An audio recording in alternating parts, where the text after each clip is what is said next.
Bonjour et bienvenue dans cette nouvelle vidéo un petit peu particulière où je vais vous parler des sources, de comment j'organise ma veille ludique.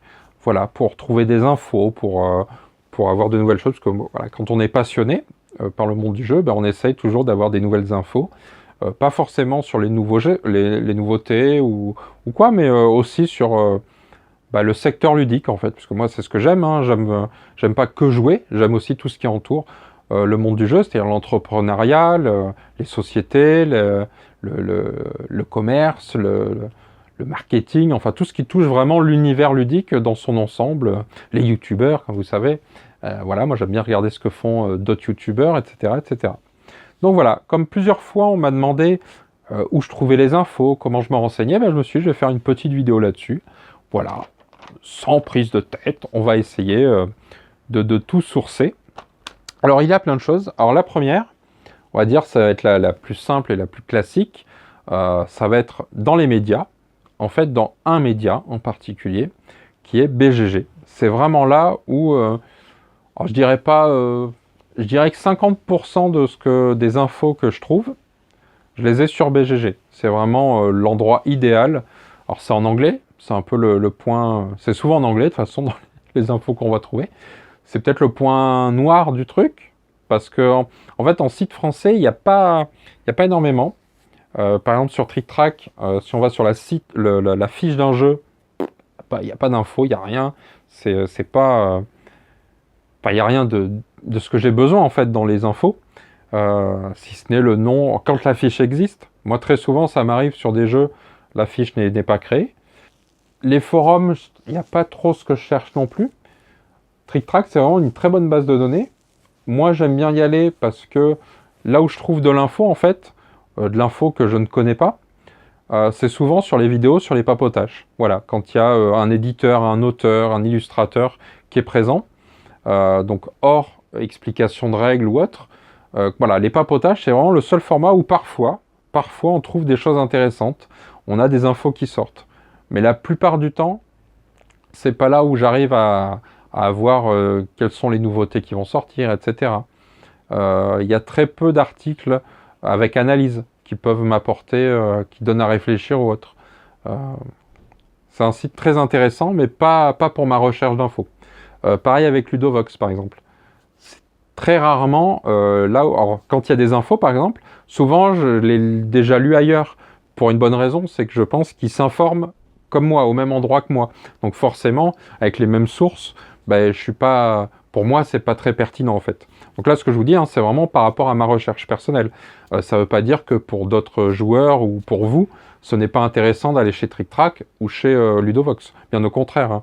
Mais quand on est très informé, c'est pas les premiers endroits où on va. Ça peut arriver. Je vous dis, des fois chez Trick Track, je trouve des choses très intéressantes dans les forums. Ça peut arriver. Souvent les papotages, c'est vraiment là. Ou parfois dans des carnets d'auteurs, etc. Voilà, ça ce sont les contenus qui me semblent les plus intéressants pour glaner. Et évidemment, toutes les vidéos, alors je vous ai dit papotage, mais où il y a de l'analyse derrière, quoi. Des vidéos un peu spéciales, débrief des scènes, tous ces trucs-là, où là, voilà, il y a une analyse pertinente du marché, et ça, c'est très, très intéressant. Ou des choses spéciales Kickstarter, etc. Ludovox, pareil, comme je vous disais, les éditos sont très intéressants. On y apprend des choses, c'est très, très bien écrit. La plupart du reste, voilà, quand on joue beaucoup, quand on est dans le secteur, on apprend peu de choses. Mais par contre, voilà, pour d'autres joueurs, ça va être intéressant.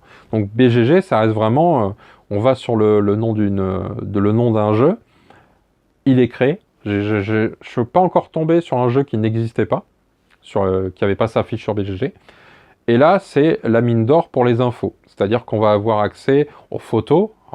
C'est pas toujours alimenté, hein, mais souvent on a au moins un cover ou une photo d'éditeur, parfois en très bonne qualité. Ça, c'est bien pour moi, en tant que youtubeur, j'ai besoin de ça, parce que un des gros problèmes que j'ai, c'est de trouver du visuel de presse, quoi. Donc des choses de très bonne qualité à pouvoir utiliser, moi, légalement dans mes vidéos. On va avoir des fichiers, donc souvent les règles du jeu sont accessibles, ça c'est bien. mais des fois il y a d'autres choses dans ces fichiers. On va avoir accès au forum, où il y a des très bonnes discussions, et surtout les auteurs, ou les éditeurs sont souvent très présents. Donc moi, c'est une des grosses parties d'infos que je récupère sur BGG, au-delà de tous les aspects techniques de la fiche, etc. C'est vraiment le cœur dans les forums, quoi. J'ai vraiment des fois, on tombe sur des brides de conversation où un auteur va lâcher, par exemple, la date de sortie d'un jeu ou d'un KS, ou au contraire, quelle orientation il a fait, comment il travaille avec tel éditeur, etc. Moi, c'est là où j'ai une mine d'infos qui est passionnante. Et ça, qu'on ne retrouve pas, ou plus peut-être, sur les sites français. Les auteurs ou les éditeurs, j'ai l'impression qu'ils sont un peu moins présents. Ou en tout cas, la communication s'est déplacée, ou je ne sais pas. Alors que sur BGG, elle y est encore très présente, quoi. Donc ça, voilà, ça fait partie de mes grosses sources d'informations dans tout ce qui est médias. Ce qui m'amène à dire, du coup, dans la suite, je vais beaucoup sur les réseaux sociaux. Donc Instagram, Facebook, évidemment. Facebook, il y a beaucoup d'auteurs et d'éditeurs qui ont leur page privée. Et c'est super intéressant. Je pense à Vital Lacerda, par exemple. Je pense à David Turczi, etc. Et ce sont des gens qui communiquent beaucoup avec leurs abonnés. Ils entretiennent bien cet aspect-là et communiquent pas juste pour dire comme certains, hein, c'est-à-dire certains on n'existe pas, puis la semaine prochaine il y a mon jeu les gens, hein, aimez-moi, likez-moi. Voilà, bon ça on se rend rien à foutre en fait, c'est pas intéressant. Ce qui est intéressant c'est quand un auteur, aujourd'hui j'ai changé telle règle, c'est comme ça, qu'est-ce que vous en pensez? Ou là, voilà, j'ai fait ce choix-là et je vous explique pourquoi, mon analyse, tac, ou là j'ai de nouveaux visuels, qu'est-ce que vous en pensez? Est-ce que, voilà, il y a vraiment, on peut communiquer, on peut lui poser des questions et dire, voilà, ça serait bien, est-ce que tu as pensé à développer ça ou comme ça? Ah ben non, je vais pas travailler là-dessus parce que moi je suis pas comme, voilà. Donc là, on apprend plein de choses. Donc les réseaux sociaux, Facebook, tout ça, c'est pareil, une grosse source d'infos. On arrive à toper, pareil, dans les commentaires, souvent, on voit hein, sur la communauté des ludistes, on a parfois des bonnes infos aussi qui circulent, mais il y a plein de groupes maintenant qui existent, souvent aux États-Unis aussi. Moi, j'ai des groupes espagnols, italiens, je ne comprends rien de ce que ça piaille, mais des fois, pouf, on tombe sur un article qui est relayé, sur quelque chose, et en remontant une petite traduction Google, on arrive à peu près à comprendre ce qui se dit, et voilà, on a des infos qui circulent comme ça. Donc les Instagram aussi, les photos, ou des fois dans les commentaires d'Instagram, il y a des choses très intéressantes. Il n'y a que Twitter, où je suis abonné absent.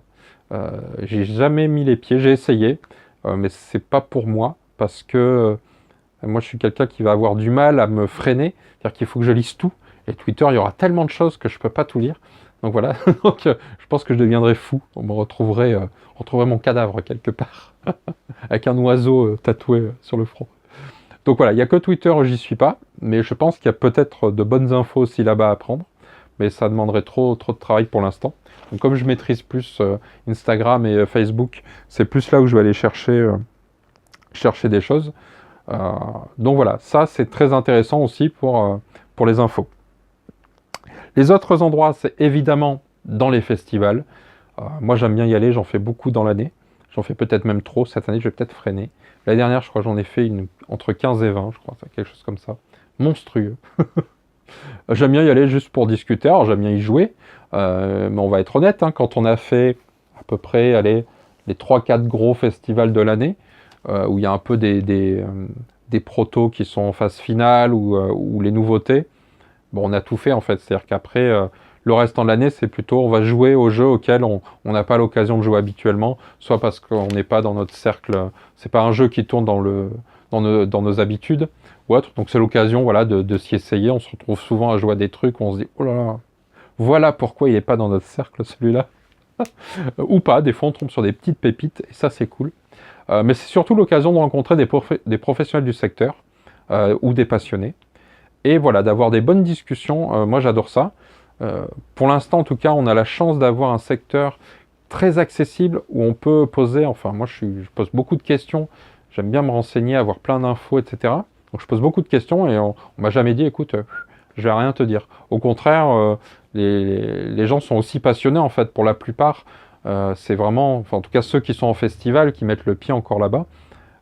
Il y a les animateurs professionnels, mais il y a aussi quand c'est l'éditeur qui vient, ou, etc., ou les auteurs, ou quoi, ben, c'est encore eux aussi des passionnés. Donc en fait, parler du secteur, c'est autant, ils ont autant envie que nous. Donc c'est là où on glane beaucoup, beaucoup d'infos. Ça nous permet aussi de changer notre vision des choses. En tout cas, moi je sais qu'au fur et à mesure de toutes ces rencontres, un peu comme quand on travaille en boutique ou quand on rencontre des joueurs en festival, qu'on fait de l'animation, bah, ça nous donne un autre regard parce que dans notre cercle, on va avoir des gens habitués à entendre des règles, à voir à les lire, à les expliquer, etc. Donc c'est toujours bien d'avoir voilà, ce contact avec d'autres personnes.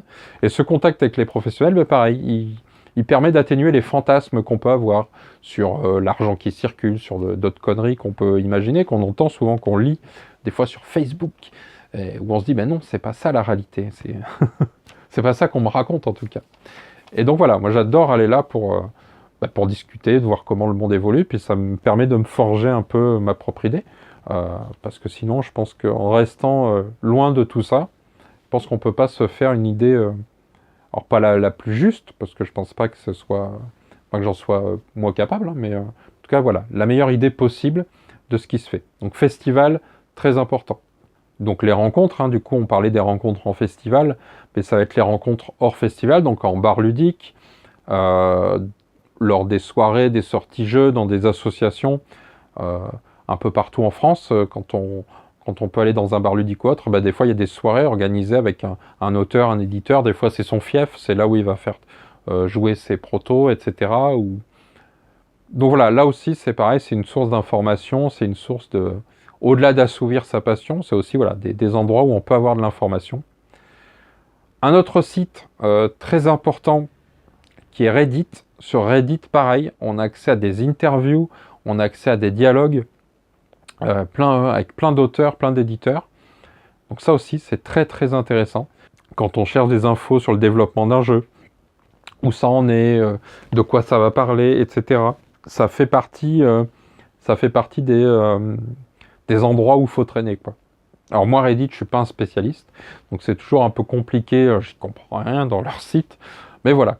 J'arrive quand même de lien en lien parfois voilà, à me retrouver dans des interviews qui font 4-5 pages de trucs et à me dire voilà, c'est passionnant quoi, savoir que ben, hop, l'auteur il est en train de travailler sur telle extension, que l'éditeur lui a validé le truc et que ça va parler de ci, de ça, enfin voilà, c'est comme ça que je travaille là-dessus.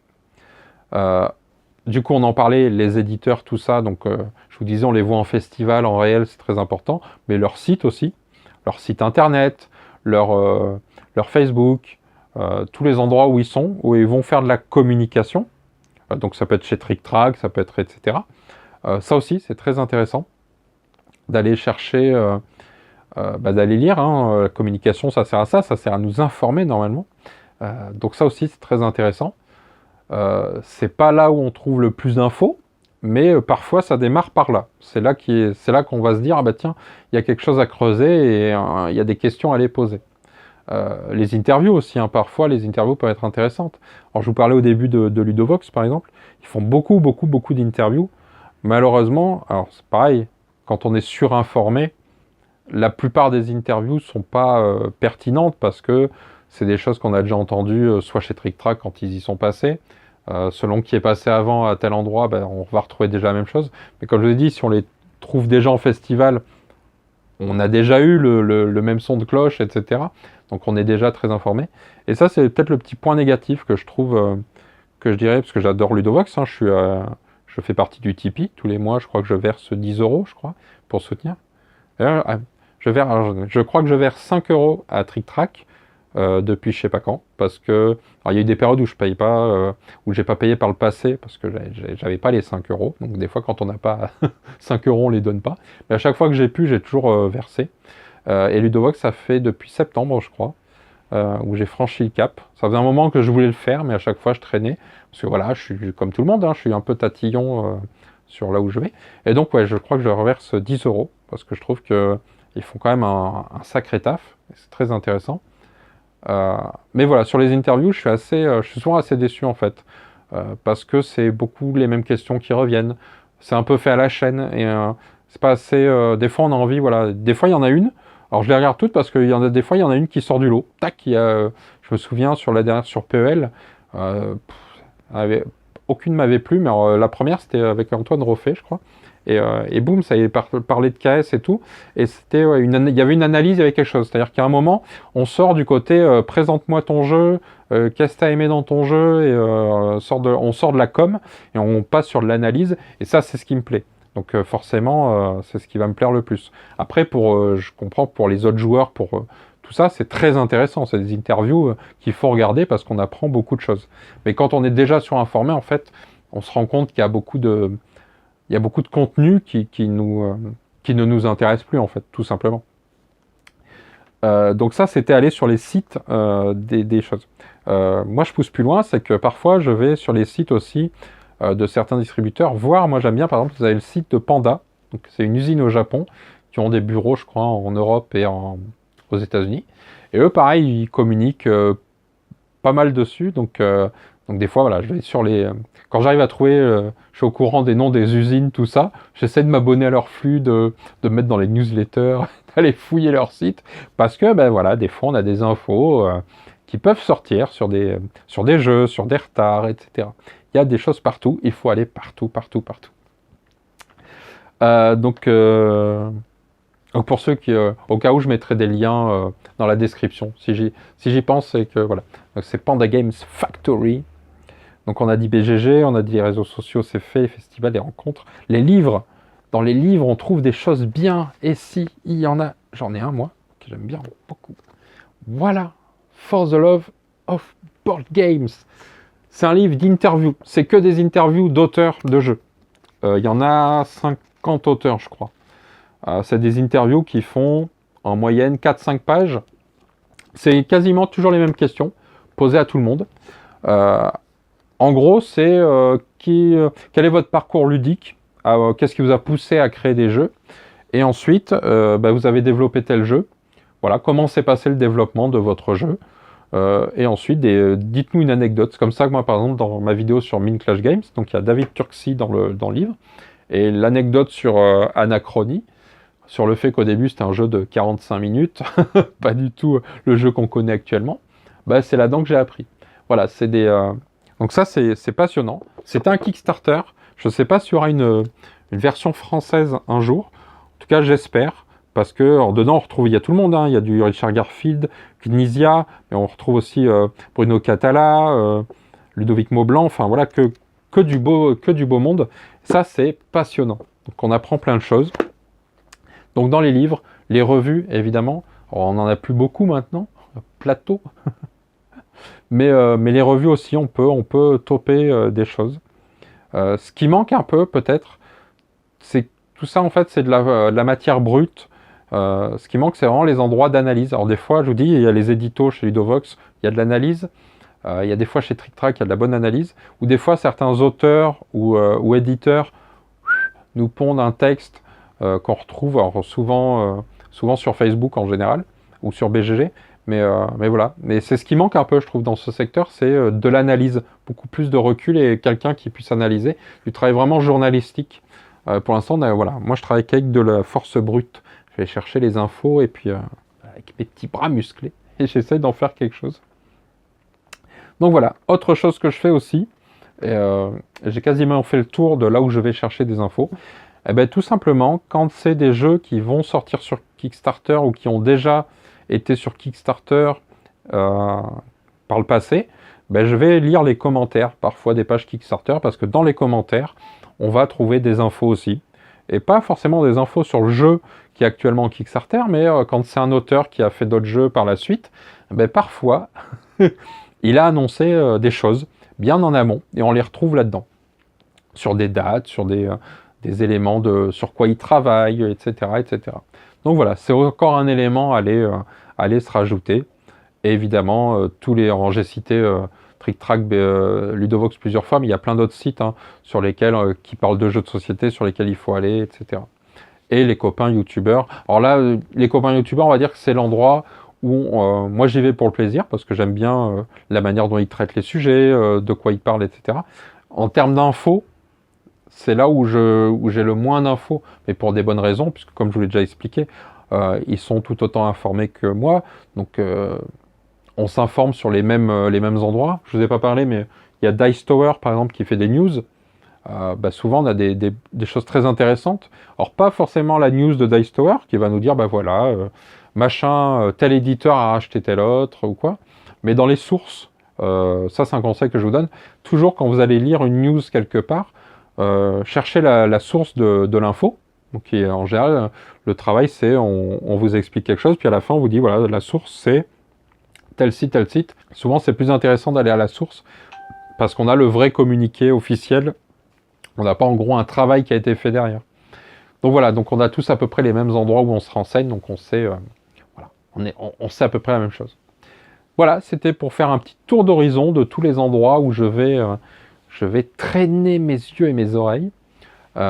Donc voilà, n'hésitez pas, si vous avez d'autres sources d'infos, si vous avez d'autres manières de vous informer, je suis très preneur, parce qu'il y a très certainement d'autres circuits, d'autres manières auxquelles j'ai pas pensé, ou auxquelles j'ai pas encore accès. Donc si vous y avez accès, n'hésitez pas à m'envoyer, si vous êtes lanceur d'alerte dans une entreprise qui édite des jeux, que vous savez des choses qu'il ne faut pas dire, n'hésitez pas à m'envoyer un mail, je ferai une vidéo dessus. Enfin voilà, donc je vais essayer de tout mettre dans la description de la vidéo, en espérant que ça vous a intéressé. Merci et bon jeu!